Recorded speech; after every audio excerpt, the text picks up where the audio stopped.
Welcome back to the Better Late Than Never Club. I'm Beck. I'm Frost. That's Kiri. That timing was actually perfection.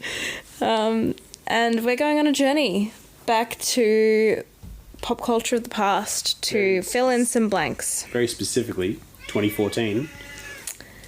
Where I have never watched The Grand Budapest Hotel by Wes Anderson. Neither have I, and I'm pretty sure it's pronounced Budapest. Well, sure. I think that's how the city is pronounced. I've never heard someone pronounce the film title that way. I mean, you would assume the film is about a hotel in Budapest. Maybe, but if it's like... Now I just feel uncultured. Is this just how people on NPR say Budapest? Budapest. Budapest. Do they even say the T if you're really going for it? I'm going to Google a pronunciation guide to Budapest. We're going to say the word Budapest a lot. Right, so we should get it right. Let's see. All right, I'm going to play how Google says to say it. Are you ready? Yeah, lay it on me. Budapest. Pest, there you go. But that's like a British person. And it's also an AI voice. Can we hear somebody real? All right, I'm going to go to this YouTube thing. Central Europe. Oh, wait. This is a beautiful city that is famous for... Your video is called How to Pronounce Budapest. Don't talk to me about It's it. quite hilly with the Budapest. Budapest. Budapest. There you go. Budapest. Must be an American Hungary. thing. Budapest. Hungary. Budapest. There you go. Hard S in this thread. Yeah, I mean, apparently it can be both.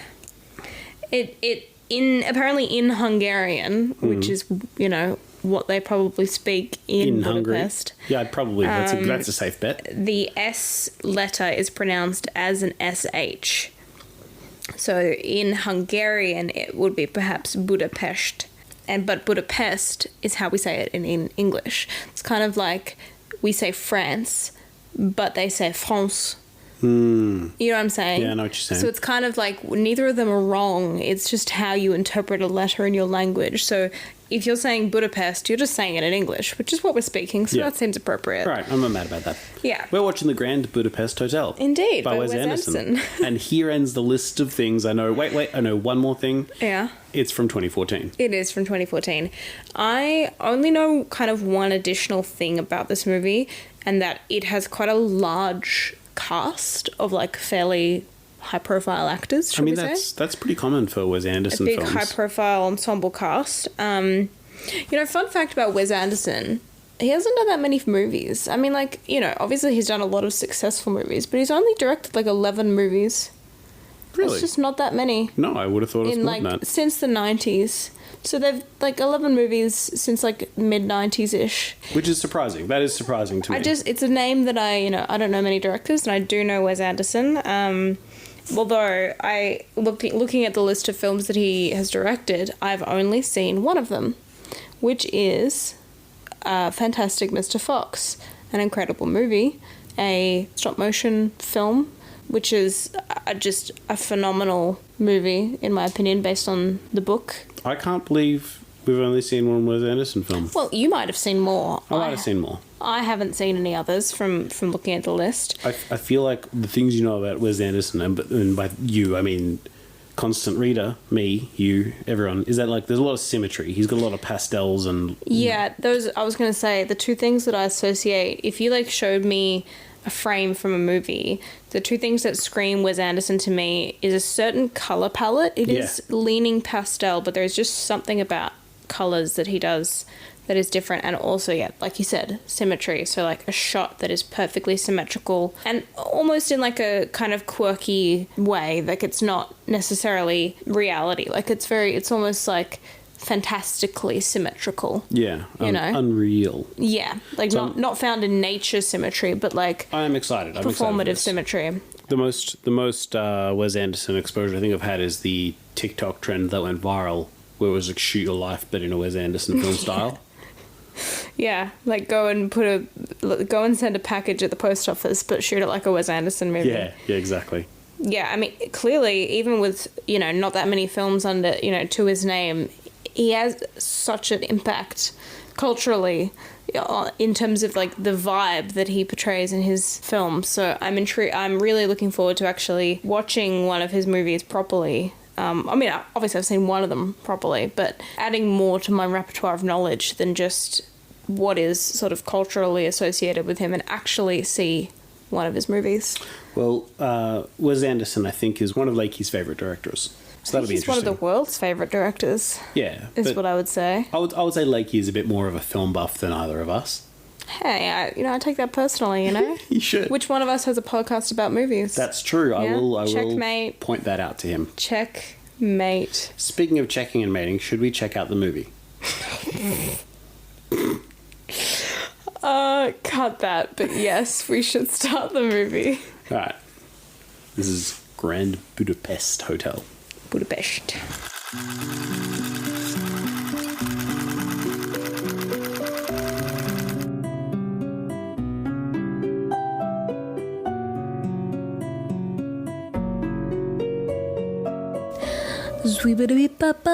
There you go. That's better.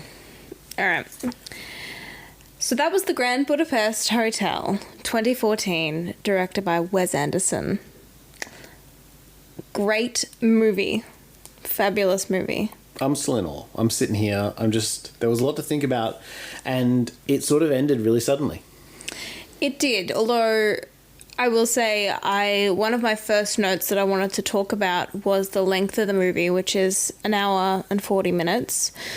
And it is such a good length because I don't feel as though at any point, I mean, this is also, kudos to Wes Anderson and his filmmaking skills, but it never dragged at any point. In fact, it almost had like this, you wanted it to keep going, and I think that's the perfect way for a film to end, in a sense. Yeah. You'd never want to feel like it's gone on for too long, and it definitely didn't.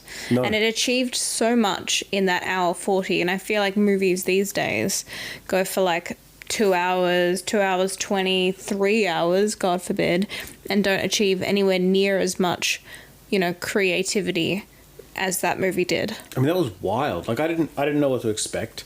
And halfway through, I was like, oh, it's going to be like a weird, quirky story about this guy. Okay, well, now it's a jailbreak film. Oh, it's a heist film. Oh, it's a murder mystery. I was very, I'm still not sure what it was. Well, it is defined genre-wise as drama, comedy, and crime. That checks out. Yeah, it definitely does a good job of the, as they call it, drama-comedy Yeah. genre.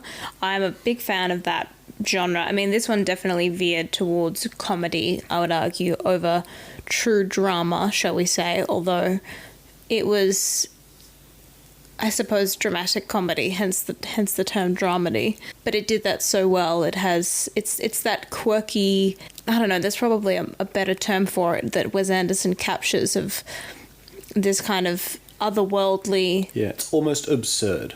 Yeah, an absurdity. It's like it's dealing with real world things. It's not in an actual fantastical space and time or world, but it is fantasticizing. It's making fantastic. The regular world things. Yeah. Which is a delight. Frankly. Is it based on a book? Because at the start, a girl walks up and she sits down and she's got a book, and she's sitting in front of a tomb of the writer who's written the book. Which is the person in the movie at the beginning. Who's the interviewer in the movie. So it's sort of like a few stories deep. But does the book exist, or is the book, is this all a story within a story? Actually, it's all fictional story. Right, so I was trying to look this up before. So the writer that they mention at the end is a real writer, Stefan Zweig, the 1881 to 1942 Austrian writer. So that's a real guy. So I believe that is, I suppose, based on, his writing. So that character is probably based on him then. Or maybe it's just taking liberty of putting a writer in there and it's based on his, writings. Oh, our curious cat has joined us. Yeah, she knows She the has mics are hot. thoughts. She wants to be heard. She's got a story to tell. So the writer is real. I don't think the story itself... Is a story he wrote. No, I don't think that is a book he wrote. Named that necessarily. Just based on his writings in general. As far as that goes, yes, based on a true-ish. So it was Wes Anderson and a longtime collaborator, Hugo Guinness. Oh, yeah. They came up with this idea following a character who was inspired by a common friend of theirs, and they were brainstorming about it, and then they basically toured around Europe and researched the literature of this Austrian novelist, Stefan Zweig, who ended up helping shape the vision of the film in the end. Ah. So it's an original story then? It's an original story, but inspired by the works of Stefan Zweig. Well, that's fascinating. Which is pretty cool, and this guy's writing must be pretty awesome to have inspired this kind of story. One thing that was immediately evident and at the beginning and then throughout the film several times, and something that I associate strongly with Wes Anderson, again, like we were talking in the opener about symmetry and colour, is also text on screen. Yeah, everything was labelled. I'm sure there is a word for that when they have there's also part 1, part 2, and they have names. Like title cards and stuff like that.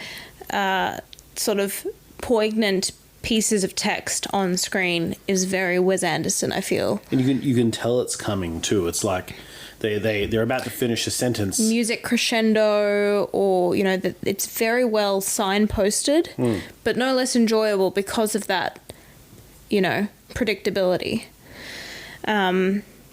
Just to touch on the music as well, it's a thing I wrote down later, is I think it's just so well scored. It's so whimsical, and there's a lot of the same elements coming up throughout the music. There's repetition in the themes, but it's not boring and repetitive. It's it encapsulates the emotion and whimsical nature of the movie consistently. And there's a lot of it's all classical. Well, I say classical because it's not modern. It's, I don't actually know what genre the music is. I mean, it's a score, right? Yeah. It's not pop music. It's not a genre in that sense. I think it's a written score for the film. No kidding. No, but you know what I mean. It's not. They didn't put on fucking Lady Gaga and say, yeah, that'll do. Well, no, but you can have anyway. I'm not necessarily sure that a score falls into. Those are the only two kinds of music, guys: written scores and fucking Lady Gaga or some shit, according to this guy. Look, prove me wrong. It's Lady Gaga or it's not. Your old man is showing. Hey, sir. Excuse me. I think you'll find that I rather enjoy some Lady Gaga. All right, name 3 Lady Gaga songs. Okay, first of all, I'm particularly bad at naming literally anything. You can't just say things. Frost. You got to back them up. That one with You're struggling on one. Okay, no. I can go. If I got older, I was trying to think of that one which she got in trouble with the law about, not the law. Somebody was copyright infringement. And I think it was wasn't one about Judas. It was the one about Joanne, I think. The chorus to Joanne. Anyway, Poker Face, Joanne. The third one is this is really challenging. I'm not good on the spot. Yeah.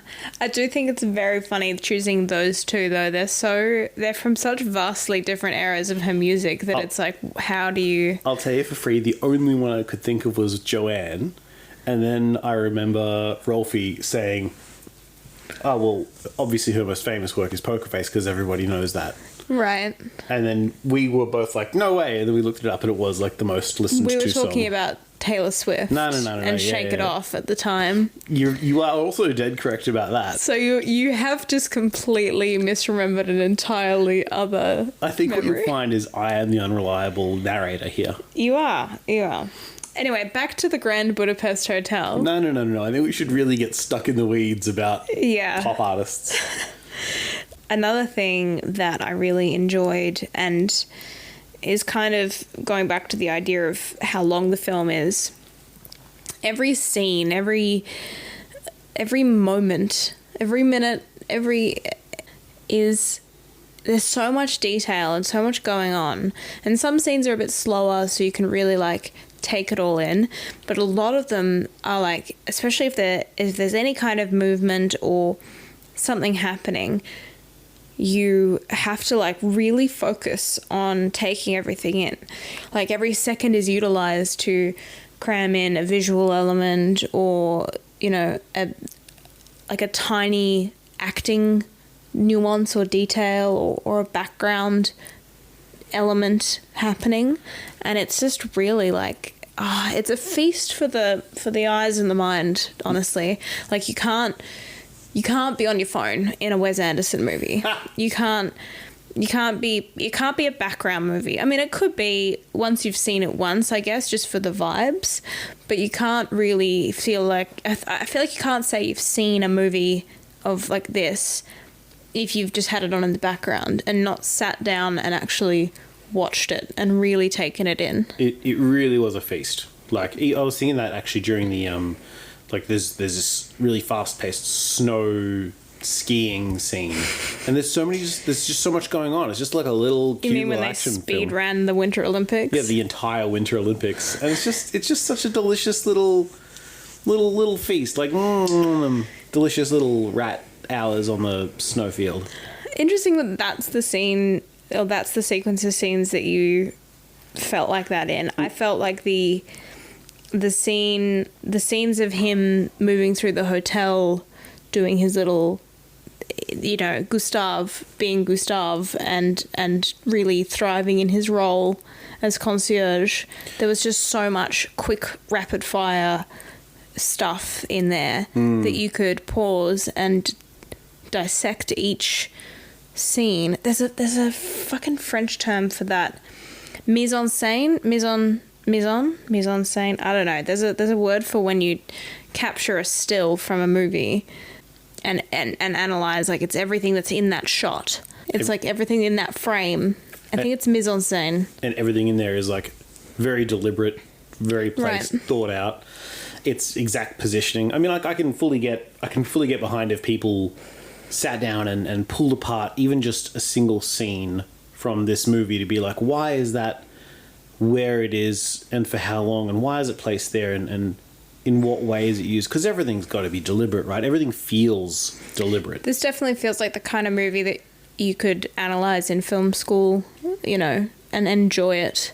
You know, it's not a chore to go through. I mean, it might be a chore if you're trying to analyze everything that's put in those scenes, and yeah. they're full of stuff. Sometimes doing stuff for school kind of ruins it, but I guess, like, from a layman's perspective, there's just so much to look at and talk about that it feels like it wouldn't be boring ever.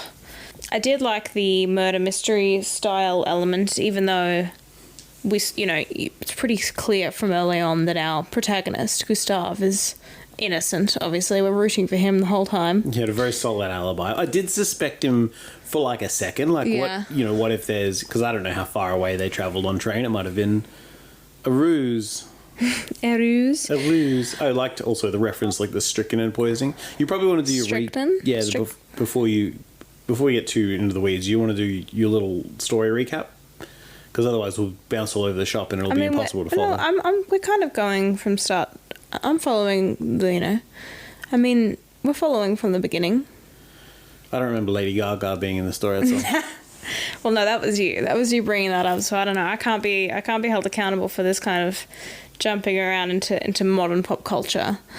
But I mean, you know, the movie is very like, it starts with the hotel, which we've talked about, all of the delicious imagery and detail that goes into that, and then the murder mystery sort of begins, which is where we're at now. It's at that point that it sort of switches theme a little, gets a little, I dare say, darker, but not really by great degrees.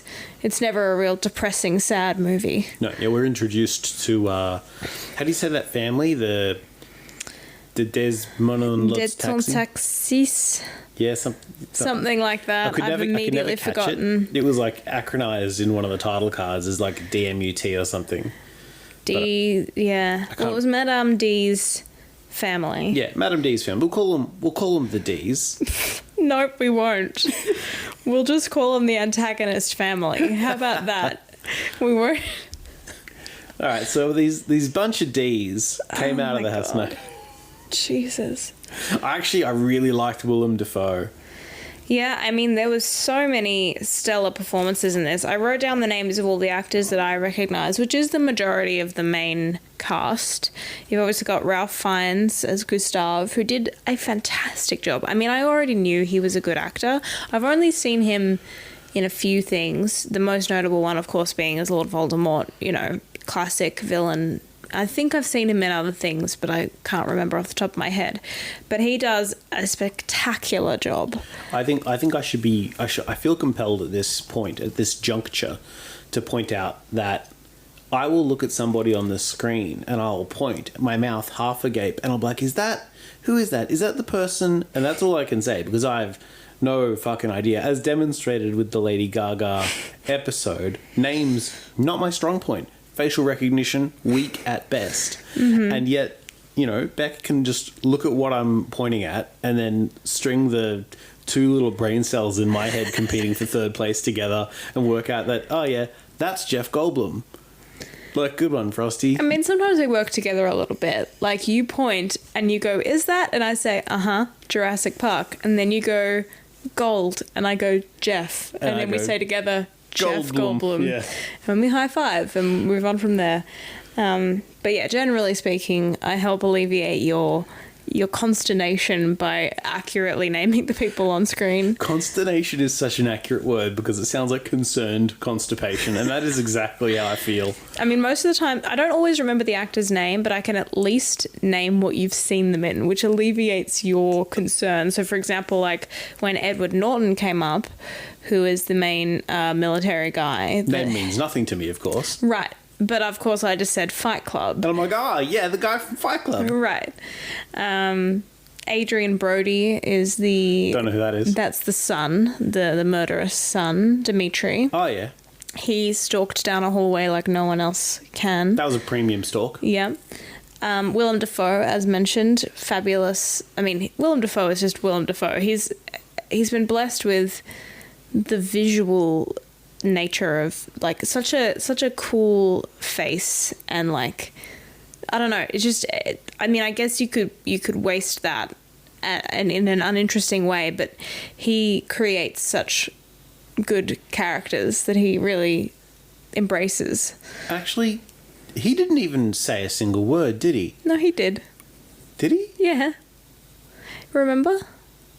No. Did we watch the same movie? No, I'm just thinking back on it, and like he dropped the cat out the window. He stormed off. Oh no, yeah, he interrogated the sister. And he also showed up at the prison and said who he was. Yeah. No. Yeah. All right. I think. Yeah. I'm just remembering the scenes where the camera like shoots up from his boots to his chin, and it's just him like looking grizzled and mean. And I'm like, man, I remember... no, he doesn't speak very often, Yeah. That's fair. But he is literally a hitman. Yeah. So it's not really... Speaking isn't part of his, you know, modus operandi. Tilda Swinton, short acting role, but kills it as always. I love Tilda Swinton. Again, she is kind of like Willem Dafoe, has such a unique, like, vibe. Yeah. You know? Everything about her is so... enrapturing, like she's just so watchable, and I'm not sure it must be, I mean, it's obviously her talent, like she's just incredible at taking over a scene, you know. I remember watching her in like Snowpiercer. She's fantastic in that, and she's just she's fabulous. Jeff Goldblum, as mentioned, he did a good job. He was Jeff Goldblum. He didn't have a huge role, but again, no one dropped the ball acting wise. Edward Norton was great. Jason Schwartzman, he was the crappy current concierge in our story. Oh yeah. Well, I guess not current because the movie is kind of a story within a story within a story. The French Jean. Yeah, Monsieur Jean. That's it, Mr. Jean. So that was him. Bill Murray had a very brief appearance. That was a great scene with the switching between all of the different hotels. I loved that. That was a great sequence. And that is very Wes Anderson as well. I feel like this like, I mean, this one was literally a telephone chain. But I feel like I've seen almost exactly that. Like a passing of a message. Or yeah, maybe there was something like that in Fantastic Mr. Fox. Almost certainly. Like there was, in fact, there were a lot of similarities between this and the Fantastic Mr. Fox in like the planning phase and the execution phase and a few other bits and bobs. And it's like good guys versus bad guys at its core, right? In some sense. And I mean, honestly, I guess this will be proven once I watch some more Wes Anderson movies, but it almost feels like, even though one of them is stop motion and one of them isn't, the two movies feel like they could exist in the same universe because they've just got that same whimsical nature, you know? Yeah. Yeah, that's... I mean, obviously, they've got the artistic stylings of Wes Anderson painted all over them, but it's still impressive to sort of capture, with such vastly different movies, some kind of underlying energy. But that's a positive thing, not like you're just doing the same thing. It's like a calling card. Yeah. You know? Yeah, it's like discernibly recognizable. Mm-hmm. Which is just like, it's fascinating because, like, you know, if we really have only seen Fantastic Mr. Fox and this, and the fact that we knew going into Fantastic Mr. Fox, which we haven't reviewed, by the way, we'll probably have to never review that because we've seen it, I guess. But yeah, it's just a wild thing to know that this is so iconic, and I can't name another like example of that instantly recognizable. You know, well, there's some sort of, I would say there's some more negative ones. So, for example, the lens flare Michael Bay. That's an example of, like, people often cite lens flare Michael Bay as synonymous, right? Yeah, and excessive explosions. Right, but that's not necessarily a positive thing in that case. It's kind of a funny thing to say, but it's a bit of a, well, that's just your fallback. That's your thing you do to make a scene in this way, but it's not, it doesn't really add anything. It's just a method that he uses all the time, versus this is more like, well, I can't necessarily point to exactly what he's doing, and I think that's just my naivete in filmmaking. I'm sure someone much more learned on the fact could point out exactly how he's doing, like how Wes Anderson is achieving such a thing, but it does feel much more natural than, you know, other works I've seen, other like universes of work. Owen Wilson also in it very briefly, and Jude Law, of course, plays the young writer. He's just Jude Law. Looks great and British as always. Shows up, is Jude Law, does Jude Law things, leaves again. And then one of my faves, Saoirse Ronan, is in this as well. I love her. I look forward to reviewing some of her other movies that I've been waiting to see, such as Lady Bird. Maybe we'll do that one soon. That's a pretty modern movie, but still, I mean, worth seeing still. I'm pretty sure it's highly rated. But unfortunately, I don't know, or I'm not familiar with the Tony Revolori who played Zero. No. Well, look, they looked familiar. I couldn't place them from what. Yeah, I'm not sure if I've seen him in anything else, but he did a fantastic job as well. I mean, the chemistry that those two main characters and actors had was really good. You know, I think the way obviously their characters are meant to become these brothers in essence by the end, but that really, I feel like, developed really well over the course of the movie. Yeah, they definitely had a good on-screen relationship. Yeah. I think actually thinking about it, one of my favourite moments was the brief cutaway where Zero is, you know, confessing or just, I guess, giving us, because, you know, the main storyteller is Zero. It's all being told from his perspective about everything else that's going on. Right. And then he briefly cuts away to go like, oh, yes, and by the way, I was in love with Agatha. We dated, we got married, and everything was fantastic.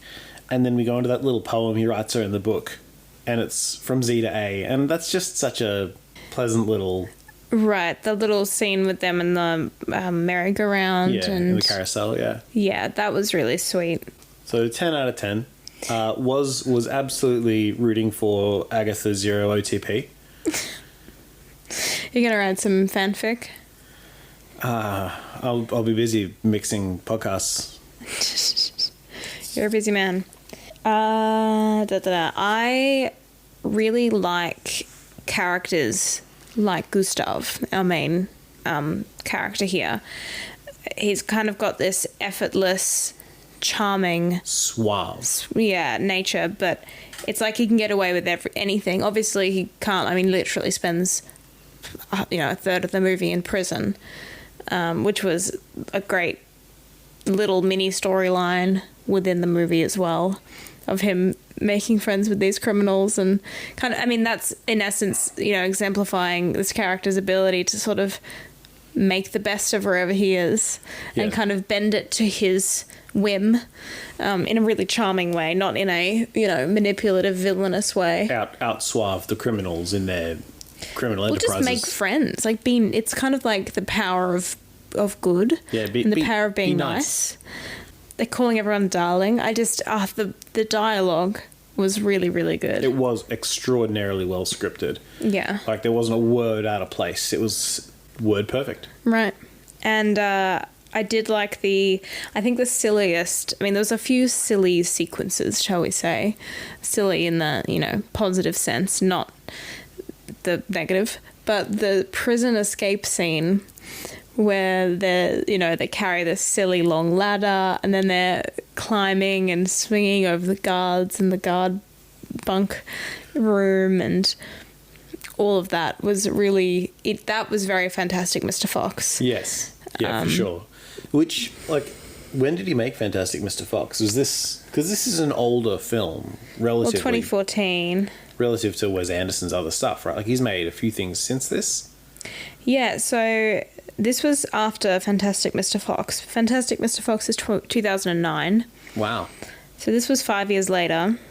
Yeah, I think that there's definitely, you see elements of that, mostly in the prison scene because of the kind of the crossover and theme between those two things. But I did enjoy that. Something else that you pointed out, which became true, was the, rather than Chekhov's smoking gun, it was Chekhov's scented gun. Chekhov's scented perfumes. With the use of the l'air de parfum? How have I forgotten immediately what the perfume was called? Yeah, it had a very distinctive name. Penchant? Yeah. No, I'm not sure. I'm questioning everything now. But the cologne that they spritz and then the military can smell on them on the train was pretty great. It didn't really lead to them being caught, but it was just a great... It was again one of those very small details that's given a moment. I think that's what something I really appreciate about Wes Anderson's style in this movie and the other one I've seen. I sound like some kind of Wes Anderson obsession, but I've just really enjoyed both movies that that I've seen. I feel real stupid just having realized this 30 minutes after the film's over and probably an hour and a half after it happened. But when the lawyer takes the dead cat out of the building that he's in and it's in a bag because he's going to let the cat out of the bag because he's worked it out at that point. Right. So that could be, yes. There's got to be, because why else does he have the cat? It's got to be some sort of... Well, he puts it in the bin in the end. But I get what you mean. It is a great double entendre if that is the case. I wouldn't... That definitely sounds like something... Look, you deserve to be in film school with this kind of analysis. I don't know. I didn't pick up on that at the time. Well, I've been thinking about it a lot, why he has this bloody cat. I mean that literally and figuratively, but why he's got this bloody cat in the bag. And then I said that in my head, and I'm like, oh, I wonder if that's something to do with that. That's precious. Even the lawyer getting taken out by, kind of off screen, but having his fingers chopped off in a door is this kind of... That's the drama comedy side of it, right? Because it's a serious thing. Someone's being... knocked off. This hitman is going around killing people, but the method is sort of comedic. These fingers falling on the ground. Yeah. And then later, when they're referencing it, they show the fingerprints that they took off the corpse, and it's all 5 fingers from one hand and 1 from the other, and it's just kind of these callbacks and visual jokes, you know, even though it's a serious topic. It's artfully done, so it never really feels heavy. Yeah, there's no, like, even they showed the beheaded sister of Serge at one point. Right. And it's like, I guess, like, that's That's certainly sad. just talking about that, it sounds gruesome. Yeah. But it was, like, shocking, but you were also relieved at the same time because they set it up to be Agatha. Right. So that it was sort of a bit of a fake out in that sense. Though it is a bit unfortunate for the club-footed sister that we're all kind of relieved that it's her rather than Agatha. Look, you know, in that moment. I said those words. I felt bad when I said them, but at the same time, I think that's what we're meant to feel. So of course, that is the intended switcheroo, I believe. And I mean, we still get the sadness at the end. I mean, there's sadness inbuilt. We're kind of, that's signposted from the very beginning with Agatha throughout our storyteller, our narrator, because we know that it can't end well because he cries at her name as he's retelling it. But yeah, there's a lot of nostalgia built into the story that we don't get to sort of expose. I mean, the whole thing, even from the very beginning, showing the scene of the hotel in its sort of pink glory at the peak or at its full, you know, operation, and then switching to the kind of grey or, you know, aged drab building that's right. left. It's no longer thriving. It's just existing. So yeah, there is a sort of, I guess, nostalgia. I don't know. It's a sadness. There's a melancholy air to the whole thing of what's been lost over time. But again, I think it does a good job of balancing that with all of the positives that kind of came out of it. Yeah. Well, I don't have anything else to say other than I think I'm going to be thinking about this film for the rest of the week. I just wish I had, first of all, Ralph Fiennes to follow me around, Gustav. Oh, right. Like, because so organised. Tickets, food, wine, smells nice. Right. And like someone to call me darling and to, you know, tell me that I'm doing everything right. Maybe we should change our Halloween costumes. Maybe I should come as Ralph Fiennes. And I'll go as number one lobby boy. You would be the best lobby boy. Yeah. You had a great teacher. Because I'm Ralph Fiennes. They say that in the movie. That is a quote. That is true. I looked at you with such disdain at the idea that you could teach me anything in the art of lobby handling, though. But yeah, I thought that was really good. I am keen now to watch more Wes Anderson to see whether this is one of 11 masterpieces or whether this is, you know, the best of a good lot, but this is the best. You know, I would say that, like, comparing this to Fantastic Mr. Fox, it's hard to say which one I prefer because they are so vastly different. And part of what makes different. And part of what makes Fantastic... This is partly a Fantastic Mr. Fox review now at this point. But part of what makes that movie so impressive is the stop motion of it all, right? The physical nature of the filmmaking is very different. But I think this one is more rewatchable, shall we say. I think there's so much going on in this that I would enjoy. Not like watching it straight away again, but I think it is... Yeah, you could a visual feast. You could rewatch this again and pick up on more stuff, especially because you now know the whole story. You can focus less on wondering what's going to happen and keeping up, and more about what they're doing right now. And yeah, that is very interesting. That is very interesting. I wonder if this Society of the Crossed Keys actually existed, or if it's a reference to a society that existed. Look, I hope so. I love a good secret society moment. I mean, I did actually have a bit of a chuckle right at the start of this film. There's the cemetery that the girl walks up to, and there's the headpiece. And engraved on the bust, it says, "To our beloved national treasure." And I had a bit of a chuckle at that. Did it say national treasure? It genuinely had national treasure written on it. What are the chances? What are the chances of that? Now we could watch a movie that references this movie, and then it's like an unending chain. So the next movie we need to pick has to have, in somewhere in it, a reference to the Grand Budapest Hotel. But the problem is, though, then there's like, we can't go back in time. Nah, well, the Grand Budapest Hotel, if it's a real place, has been around for a while, right? Right. But I guess, I don't know. We could get lucky. It's like, playing hopscotch with movies. all we need to do is make sure at some point we find ourselves at night at the museum, and then, bam, we can go anywhere we like from there. I mean, We just go back in history. right, yeah, I guess so. Common touch point. Yeah. Anyway, we should wrap up before this gets too long and we'll fall asleep. Well, we should rate it. Christ, yeah. I would rate this movie a 9.5 out of 10.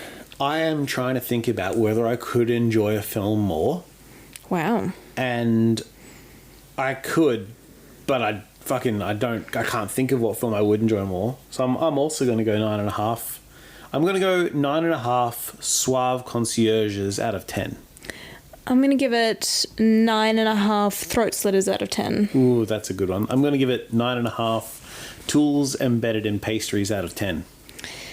I'm going to give it 9.5 fingers chopped off on a door out of 10. That's a lot of fingers to get chopped off. I know, that's almost all of them. That's nearly all of them. It's a nearly perfect finger choppage. You can't give any more fingers except for the half a finger you have left to push the rest of your fingers over the line. That's a lot of fingers.